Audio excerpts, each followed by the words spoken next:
Canek con algunos de los relatos dignos de que los escuchemos por primera o por segunda vez. Y esto es un relato que se llama El Despreciado. Y allí a cabalidad se dice lo que es la función que desempeña la máscara. Y como es algo que nos atañe a todos, todos traemos máscara, todos tenemos máscara, de una u otra forma es muy útil que miremos el fenómeno de la máscara, sobre todo nosotros mestizos. Todos los pueblos del mundo son mestizos, pero otros han procesado, admitido su mestizaje, nosotros no, de una manera grotesca, absurda. Todavía decimos, nos vinieron a conquistar, como si no fuera que vinieron a conquistar a nuestra raíz indígena los españoles, que son a fuerza nuestra otra raíz. Por eso fue un choque tal el que provocó nuestro nacimiento. Ya se queda en lugar común de Paz y de muchos filósofos que, gracias, entre comillas, a Cortés y la Malinche, también lugar común, todos somos unos hijos de la rajada, de la violada, menos mi madre. Digo, soy hijo, pero yo no soy hijo de mi madre murió virgen. Bueno, entonces, la máscara, el principio, voy a hablar del principio de la máscara, que no hay un principio, nace el ser humano a la civilización y comienza con los ritos mágicos, funerarios, para pedir lluvia, para establecer alianzas. Para todo utiliza la máscara, pero ya en la literatura y concretamente en la mitología tenemos que cómo nació la máscara en Occidente. Ustedes saben que nosotros tenemos la raíz en Grecia, en la Grecia antigua. Los cultivadores del vino, por el mes de abril, cosechaban y se emborrachaban al máximo en abril, con el vino todavía muy fresco, y se pintarrajeaban como borrachos, se pintarrajeaban de manera grotesca y salían a la población bailando, cantando lo que se llama ditirambos. Ahora sabemos, el ditirambo es una exageración, un ditirambo a alguien o a algo, un canto exagerado, un poema exagerado, un relato exagerado, bueno, y una redacción. Entonces, cantando, bailando, danzando, con esa borrachera en honor de Dionisos o Dionisio, todo esto es el mismo. Vamos a llamar Dioniso al dios del licor precisamente, y que andaba con sus sátiros, y Dioniso estaba encarnado en serpientes y en macho cabrío, en un macho cabrío. Entonces los sátiros también eran machos cabríos. Ustedes saben que nunca digo una palabra disonante, pero esto es, y para saberlo nada más, el macho cabrío, los sátiros venían con Dioniso, y los que bailaban en honor de ellos, bailaban en honor del chivo. Los sátiros estaban personificados y se llamaban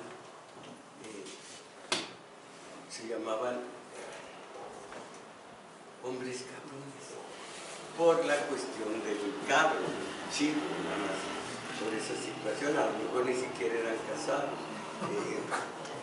Y ellos tenían mucha más preferencia por un efebo que por las mujeres, que hace rato me hicieron así las... Bueno, entonces danzaban y así estaban agradeciendo las cosechas a Dioniso. Otros dicen Dioniso, como le digan, él responde igual, viene borracho. Y a propósito, condenado borracho, cuando en la isla de Cnosos, creo que fue en Cnosos, abandonó el perverso Teseo a Ariadna, la que le dio el hilo, por llevarse a Fedra, la hermana, que no les estorbara a Ariadna, malagradecido. Ella estaba inconsolable, sola, en la isla aquella. Llega el borracho con toda su corte y cohorte de sátiros, y se la lleva y es su compañera. Pues sí, andaba borrachito, ¿qué le importaba que ya ella hubiera sido compañera de Teseo? En fin, ellos en sus danzas eran en honor del chivo y le llamaban, como griego antiguo, chivo era como, esa es otra, era trago y gea, que significaba loa al chivo, y la loa al chivo se volvió tragodia, y la tragodia fue tragedia. Allí nació la tragedia, nació la comedia y nació la sátira. Allí fue el principio de esta forma maravillosa de asomarse, como lo hacían ellos, asomarse al mundo interno, asomarse a ese hondón que tenemos en el subconsciente, en el inconsciente, en donde está esa serie de demonios que nos motivan a ponernos una máscara para que no dar uno a maliciar todo lo que bulle, todo lo que hierve, toda la efervescencia que traemos en el interior. Entonces, la tragedia nace allí, como también la comedia y el teatro, la sátira. Allí hubo un poeta, Tespis se llamaba, y este Tespis dijo: es grotesco cómo se pintarrajean y sus danzas no tienen ningún concierto. Y allí él inventó realmente el teatro, inventó la máscara que se llamó persona. La máscara, en lugar de pintarrajearse, con una boca grande para emitir la voz de manera más fuerte, la boca grande en la máscara aquella, y entonces los actores ya fueron gente que representaba el alma, la forma de ser de estos cultivadores de la vid, y luego de toda la población, y llegaron a ser los actores intocables, prácticamente sagrados, y de alguna manera eran una especie de chamanes, coturnos altos, la máscara con una boca amplia, y a recitar, porque entonces el teatro estaba en su principio, recitar ayudándose del coro, el coro es el que llegaba el mensajero. ¿Qué creen? Que el taller de lectura está casi vacío. Y el coro, oh dolor, oh Dios, ¿por qué los mediocres son de tal manera que con Juan ya ni existe? ¿Quién será ahora la atracción del mediocre? Y ya, Luismi. que Luismi, que con Luismi, ¿y qué tiene el valedor que no tenga Luismi? ¿Qué tiene Luismi? Entonces, el mensajero decía lo que ocurrió en el exterior, el coro lo comentaba, todos al unísono, y entonces el relator, entonces el actor principal, se dolía y transcurría esa forma de teatro. Poco a poco se fue reduciendo el coro, poco a poco fue perdiendo el mensajero su papel, y poco a poco se fue viendo. Ya no valía que dijera el mensajero, le acaban de dar en toda su, bueno, todo el griego antiguo, en toda su, así se dice en griego antiguo, le dieron en toda la... desde entonces ya el mensajero no tenía que decirlo, sino que lo veíamos cómo ocurría todo esto, que ese es el verdadero teatro, el verdadero arte. Ahora, todavía ahora, iba a decir en películas malas, películas mexicanas malas, ese es un pleonasmo. Películas mexicanas vuelven a usar, o nunca han dejado de usar el coro. Soy fregón de buen veedor de películas. Va Meche Barba, y el coro que está dos mujeres o tres lavando calzones en la pileta aquella. Se fijan, ya trae ropa nueva. Ah, no, pues cómo no, si ya antes era muy honesta y ahora se subió al coche del valedor. Imagínense nada más lo que ocurrió con él. Esa ya está echada a perder. Siga lavando, comadre. Ahí está el coro. No lo vemos, nos lo cuentan una serie de comadres, y en novela, algo que me parece detestable en él, en un escritor de primera línea en México, y que no me convence, pero es de primera línea, Agustín Yáñez, usa muchísimo el coro griego que ya no se usa. Es eso, vio comadre y nos cuenta lo que no vemos. En cambio, una buena película que tiene talento, estamos viendo todo, no necesitamos que nadie nos lo diga, somos nosotros los que decimos, qué poca, este está mal. Eso corresponde a nosotros, no a una lavandera con sus comadres, eso es barato. Bueno, entonces Testis arregló lo del teatro, y de ahí en adelante vino, ya en Occidente, ya en épocas recientes, vino el uso de la máscara, y la máscara fue para todos una necesidad primordial. El símbolo de los actores era también la serpiente, porque la serpiente cambia de piel, y el actor, cuando ya terminaba su acto, dejaba de ser un rey, dejaba de ser un mendigo, dejaba de ser el personaje que había encarnado, y se volvía el hombre común y corriente que iba a cenar a su casa.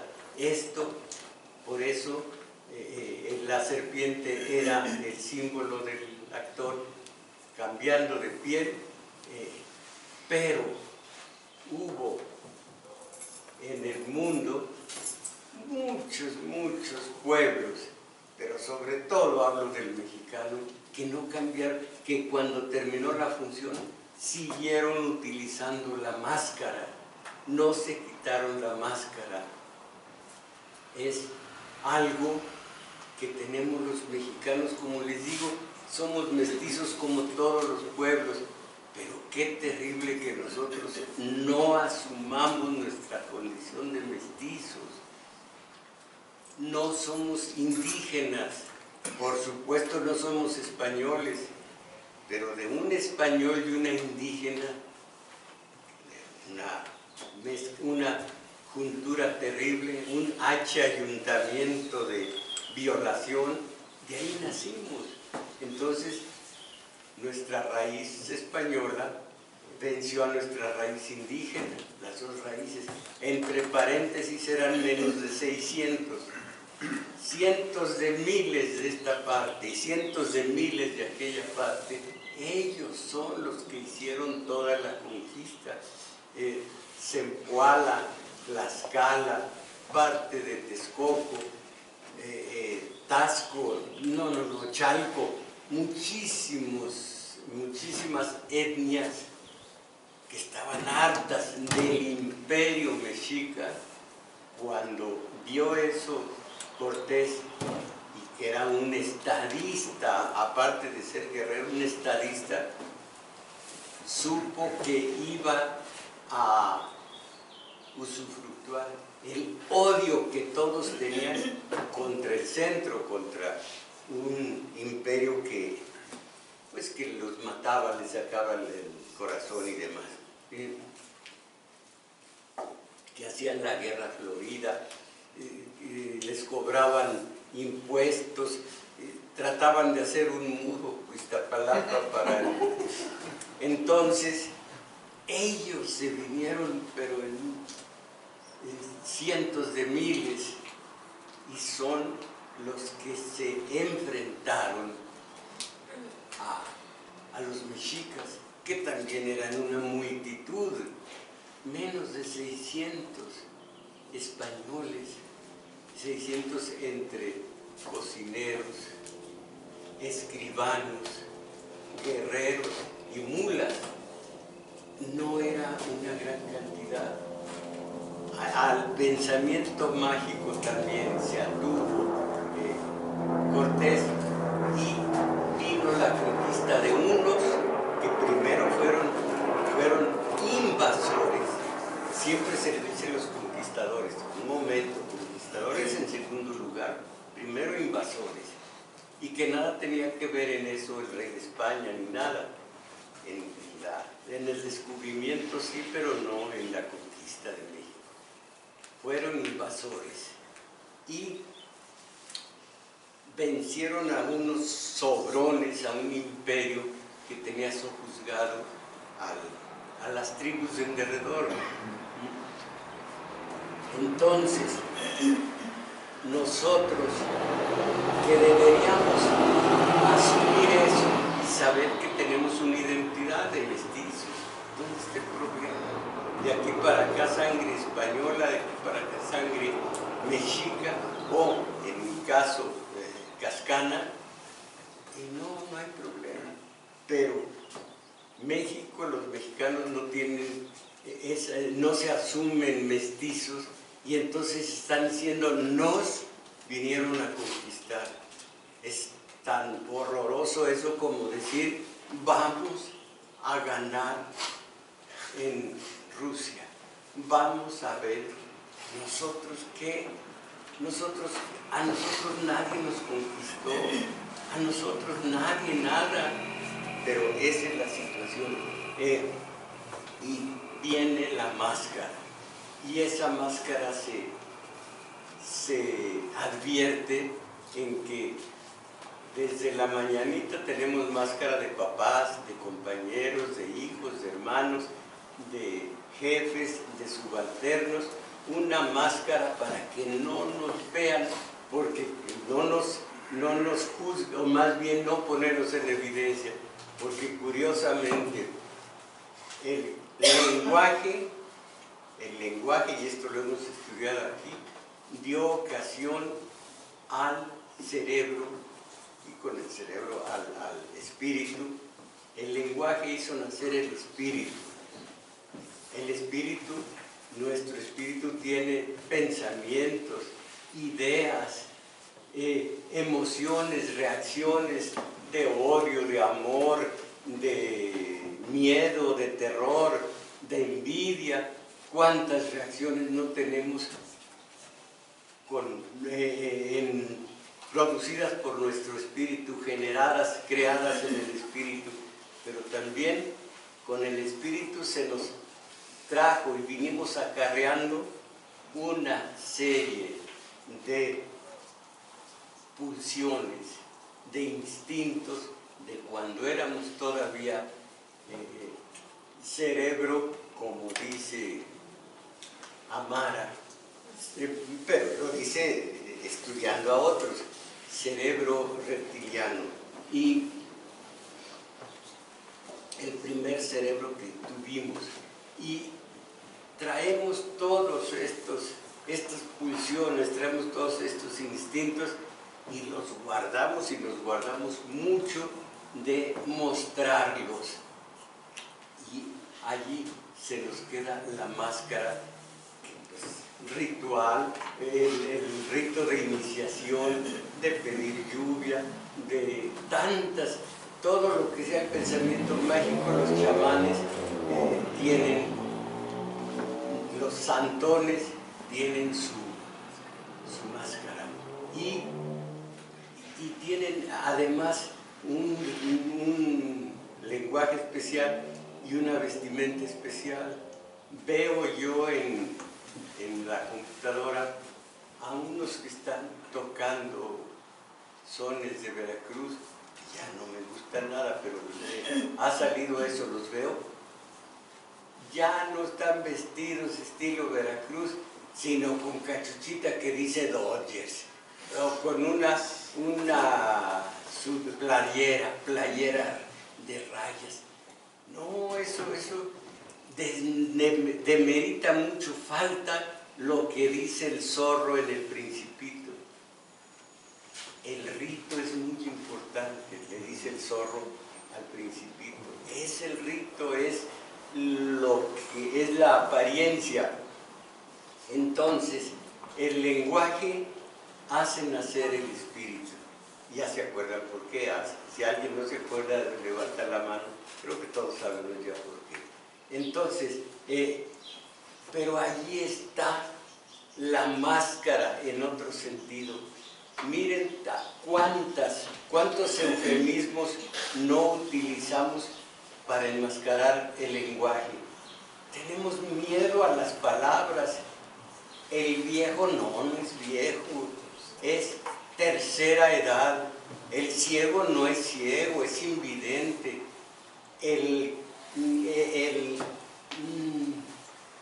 ¿Cómo se llama? El inválido no, es hombre de capacidades distintas. ¿Qué es eso? La prostituta, ¿a qué metes la prostituta? ¿Cuál prostituta? Es sexo servidora. Es enmascarar el lenguaje y mentir como forma de expresión hay muchas clases de mentiras, las mentiras que enmascaran nuestra conducta y enmascaran nuestro lenguaje. Pura apariencia, pura máscara, la mujer. En todos sentidos la mujer es bella. Menos mi madre, no, también ella, ya se murió. En todo, pero da tristeza ver la máscara en la mujer. Afeites, pintada de cejas, y a veces me dicen que ya son de por vida, porque están tatuadas. Postizan las pestañas, una faja. Con esa faja te suben, te adelgazan, pero y cuando cuando ya vas a dormir. ¿Cómo puede haber tanto engaño y cómo caen en el engaño como las famosas moscas? Bueno, las moscas no usan faja, por eso no tienen cintura. Las que sí tienen cintura sin faja son las avispas. Entonces, ¿cómo se puede engañarse a sí mismas?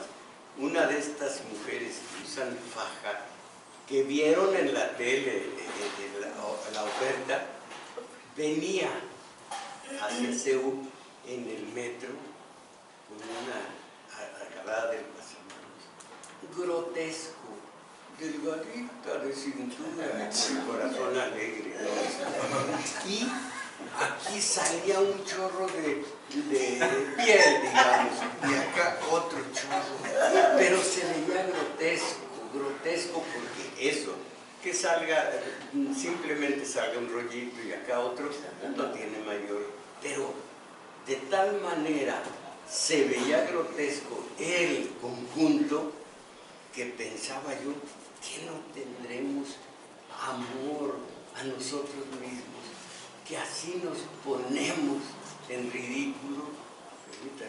Me cala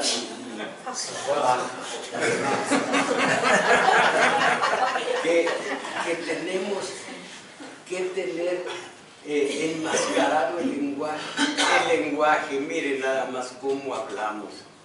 O sea, digo, de repente, ¿no? ¿Cómo se llama? Porque digo, y así sigue el cantinfleo, que es enmascarar el lenguaje para no decir la... Imagínense, una esposa bien enojada, ¿de dónde vienes? En la noche. Se los hizo tarde porque el hablatuntín nos hizo llegar hasta la noche con el taller del Estado. Mentira, vienes con la sexoservidora. Esa es la máscara que tenemos. Dice paz, no creo en paz, casi nada. Como decía aquella señora que tenía su marido, Juan Guerra. Decía, fíjense qué filosofía. Dios me dé paz en guerra, y guerra nunca me falte. Entonces, esta paz, esta forma de estar enmascarado todo el tiempo, fingir lo que nos es, para crearse una identidad nueva. ¿Qué sería de un tal Huerta? Creo que es Guzmán Huerta. Si no fuera por la máscara, ¿quién es Guzmán Huerta? ¿Quién fue? Santo. Fuerte. El santo. ¿Qué fuera del santo si no tiene la máscara? Creo que la esposa nunca le vio la cara. Se la vio 2 veces, que ella le dijo, voy aquí a Aguascalientes. Pero eso es otra cosa. No, no es cierto. Entonces, para crearnos una nueva personalidad, para vivir otra vida, para fingir. Hay una obra espléndida de un tipo que me cae mal, presumido, pero me cae mal también, Martín Luis Guzmán, y tiene la sombra del caudillo estupenda. Y Rodolfo Sigli, me cae mal, usaba pipa, la máscara, para parecer lo que sí era un intelectual. Bueno, entonces tiene una obra, El gesticulador, ¿alguien la conoce? El personaje principal se llama César Rubio y es un profesor de historia, sabe mucho de historia. Llega a una población pobre, ya deshecha, un desecho humano, con su esposa y sus 2 hijas, ella y él. Lo confunden con César Rubio, que así se llamaba también un revolucionario. Ya no son. Y poco a poco se van complicando las cosas hasta que César Rubio dice, yo soy ese general. ¿Por qué no murió ese general? No, me salvé de último momento. Ya se enmascaró en el personaje de César Rubio revolucionario, ya no es el César Rubio simple maestro de historia, y se complican las acciones, y no les digo el final porque no soy tan perverso, pero quedamos todos como gesticuladores, digo los enmascarados como gesticuladores, que quiere decir como fingidores, como hipócritas, como lo que se dice en el argot, zorrones, totalmente enmascarados. Aquí este relato habla de la máscara, y yo creo que no se puede ser más explícito con el despreciado. Miren lo que es la máscara. Primera persona. Pensé que debería buscarme alojamiento en el otro extremo de la ciudad, como único medio de evitar humillaciones. Llamaron a la puerta. Seguramente sería el dueño de la habitación que venía a despedirme, a echarme fuera. Mi situación resultaba insoportable. Debía haberme adelantado y haber dicho al dueño que dejaba la casa. Esto antes de sufrir una nueva humillación. Descorrí el pestillo. Buenas tardes. ¿Se le ha ocurrido que sería peligroso que usted fuese con el rostro descubierto hasta el otro extremo de la ciudad? Yo puedo proporcionarle una máscara. Era la primera vez que veía a aquel hombre. Sonreía dentro de una especie de barba negra. Me alargó la mano. No pude evitar el ademán defensivo de ocultar la mía a la espalda. Muchas veces en los últimos tiempos me habían humillado de esa forma. Me ofrecían la mano y al tender yo la mía, doblaban el brazo y mostraban el codo riéndose de mí. No soy su enemigo, dijo. Yo he sido despreciado como usted, pero ahora nadie se acuerda de mí. Llevo esta barba para mayor seguridad. Le hice pasar y cerré la puerta. ¿Cómo conoce mi situación?, le pregunté.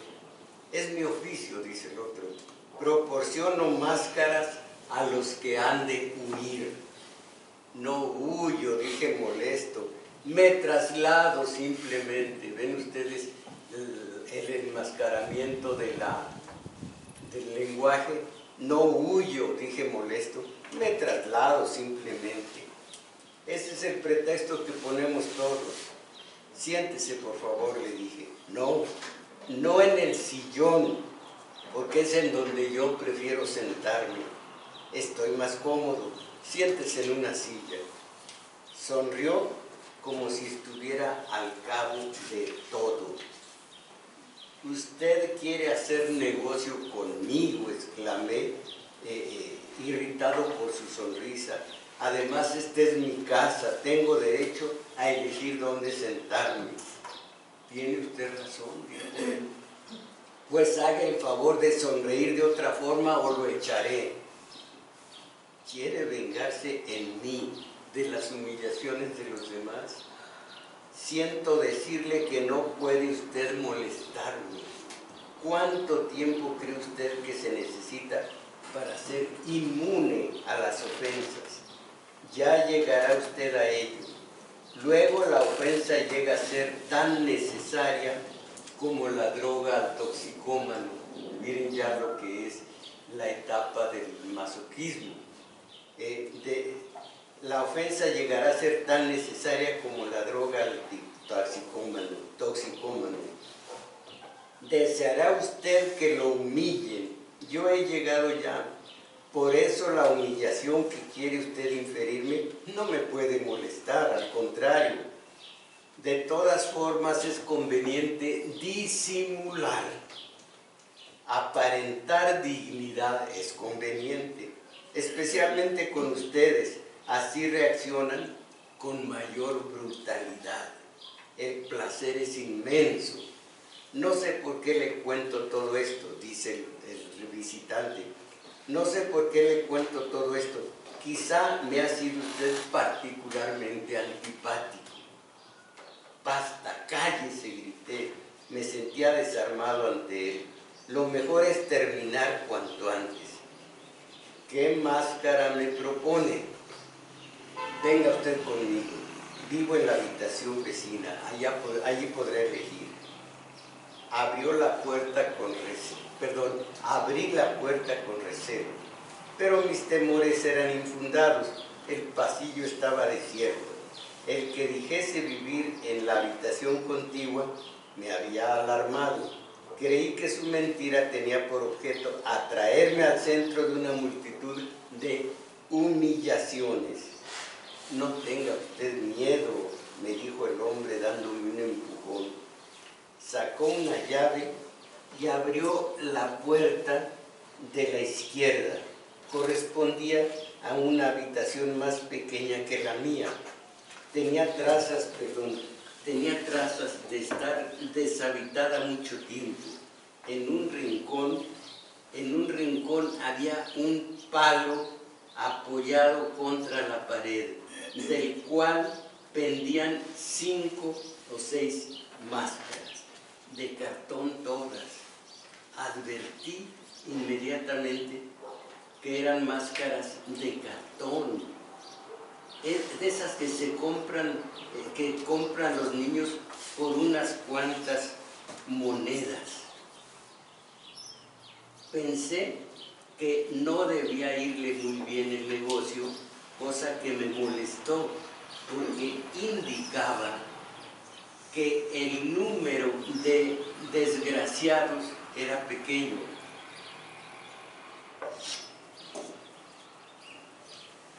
Me indigné al mismo tiempo que él se hubiera atrevido a ofrecerme unas máscaras tan rudimentarias, cuya pobreza inclinaría a prejuzgar que el que se ocultaba tras ellas era un miserable.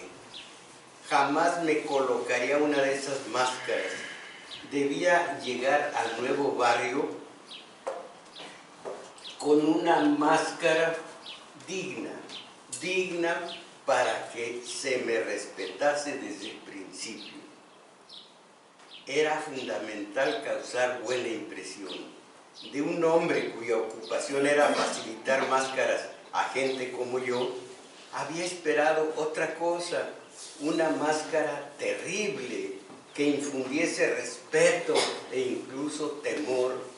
Así se lo dije, y el hombre pareció asombrarse de mis palabras. Usted necesita una máscara que no llame la atención. Si le vieran salir de aquí con una de esas máscaras que usted indica, sabrían inmediatamente quién se oculta tras ella y lo perseguirían hasta su nuevo domicilio. Sería la mejor forma de que su fama de hombre despreciado trascendiera al barrio que usted ha elegido para vivir en lo sucesivo. Me molestaba pensar que el hombre tenía razón, pero la tenía y mi momento era crítico. El hombre había colocado las máscaras sobre la mesa. Elija, esta misma, tomé una cualquiera. Ha elegido usted la mejor. Bueno, terminemos. ¿Cuánto le debo? Son 200,000 pesos. ¿Qué? 200,000 pesos. No bromeaba. Su rostro se ensombreció. Si no tiene dinero, podía habérmelo dicho antes. ¿Cómo? ¿Habla usted en serio? Si quiere la máscara, pague por ella lo que le pido. Era una nueva humillación. Lo habían enviado para divertirse en mi contra. Para divertirse a mi costa. Me refugié de nuevo en mi cuarto. Esta situación era insoportable. Sentí los ojos húmedos. Me aproximé a la ventana. Abajo estaba el carnaval. Las máscaras se perseguían por toda la calle. Sorprendieron a un señor con bastón y lo arrinconaron contra la pared. El señor se reía al principio, pero luego esgrimió el bastón y las máscaras huyeron dando gritos a ocultarse en los portales. Tenía que salir de aquí de cualquier forma. Debía pensar algo. Necesitaba una máscara para pasar desapercibido. Es un error, es pasar inadvertido. Necesitaba una máscara para pasar inadvertido, aprovechando el carnaval. Mañana ya no sería posible, ni de noche siquiera. Ya no sería ni de noche siquiera. El sereno era una de mis más encarnizados enemigos. El sereno, el policía. El sereno era uno de mis más encarnizados enemigos. Y cuando me viera salir daría gritos de aviso e inmediatamente se formaría la tropa de perseguidores. El momento de mi fuga era este, pero necesitaba una máscara. Ya era de noche. La calle estaba repleta de máscaras. Había máscaras sueltas. Su desaparición no sería notada. Debía arriesgarme a bajar hacia la puerta de la calle y allí apoderarme de una de ellas. Abrí la puerta. La casa estaba silenciosa. Todo el mundo debía hallarse en la calle. Bajé la escalera. Ninguna puerta se abrió a mi paso. Por delante del portal, la multitud evolucionaba saltando y corriendo con grandes risas. La luz era escasa. Desde afuera no se me podía reconocer. Había una máscara delante de la puerta que se comportaba distinta de los demás. Permanecía quieta y rechazaba tímidamente a los grupos que intentaban absorberla. Esta sería mi víctima. Armándome de valor, chisté. Al principio no pareció oírme, luego volvió la cabeza. Venga, puede esperar aquí, le dije, aquí no la molestarán. Dudó antes de entrar. Le pasé el antebrazo por el cuello y lo atraje detrás de la puerta. No le voy a hacer daño, solo quiero su máscara, dije en su oído. Se curvó de golpe y apreté más. Con las manos me desgarró el saco. Apreté más. Intentaba gritar y tuve que seguir apretando hasta que se dejó de resistir. Entonces me di cuenta de que su cuerpo era delgado y frágil. La solté. Al quitarle la máscara, advertí que se había roto el cuello. Era una mujer. El terror me lanzó a la calle. Por mis arterias las máscaras corrían.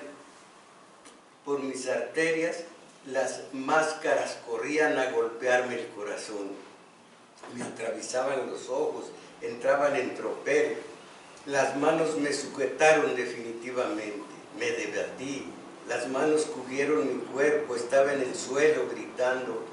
Y gritando decía, soy una máscara, no me conoces, no me conoces.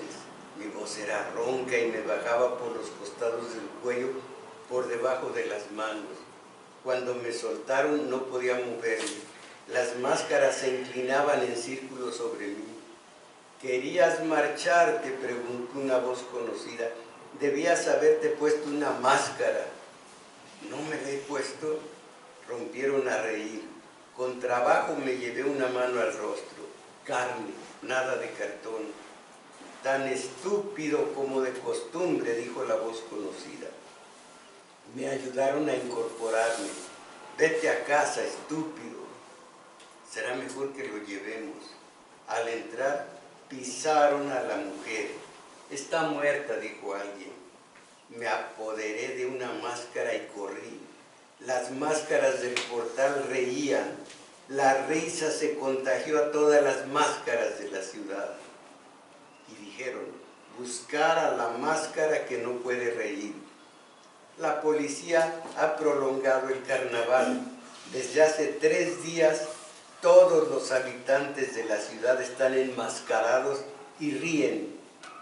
He probado a reír, pero hace tiempo que he olvidado cuáles son los músculos que he de que he de mover para ello. Es lo malo, que ha olvidado qué músculos mover para poder reírse. Este es el horror de la máscara de un despreciado. Y un trozo de poema, bueno, de Vallejo, un trozo porque es tarde, de Vallejo. Acuérdense, es un peruano el que ha hecho escuela en Sabines y en todos los grandes, aunque él es discípulo de un uruguayo francés, un francés que nació de casualidad en Uruguay. No me acuerdo ahorita el apellido. Dice Vallejo: y desgraciadamente el dolor crece en el mundo a cada rato, crece a 30 minutos por segundo, paso a paso. Y la naturaleza del dolor es el dolor dos veces, y la condición del martirio carnívora, voraz, es el dolor dos veces. Y la función, el dolor dos veces. Y el bien de ser, dolerme doblemente. Jamás, hombres humanos, hubo tanto dolor en el pecho, en la solapa, en la cartera, en el vaso, en la carnicería, en la aritmética. Jamás tanto cariño doloroso, jamás tanta cerca arremetió lo lejos, jamás el fuego nunca jugó mejor su rol de frío muerto. Y el mueble tuvo en su cajón dolor, el corazón en su cajón dolor, la lagartija en su cajón dolor. Crece la desdicha, hermanos hombres, más pronto que la máquina a 10 máquinas, y crece con la res de Rousseau, con nuestras barbas, con el mal por razones que ignoramos. El dolor nos agarra, hermanos hombres, por detrás de perfil, y nos aloca en el cine, nos clava en los gramófonos, nos desclava en los lechos, cae perpendicularmente a nuestras cartas. Y es muy grave sufrir. Puede uno orar, pues de resultas del dolor.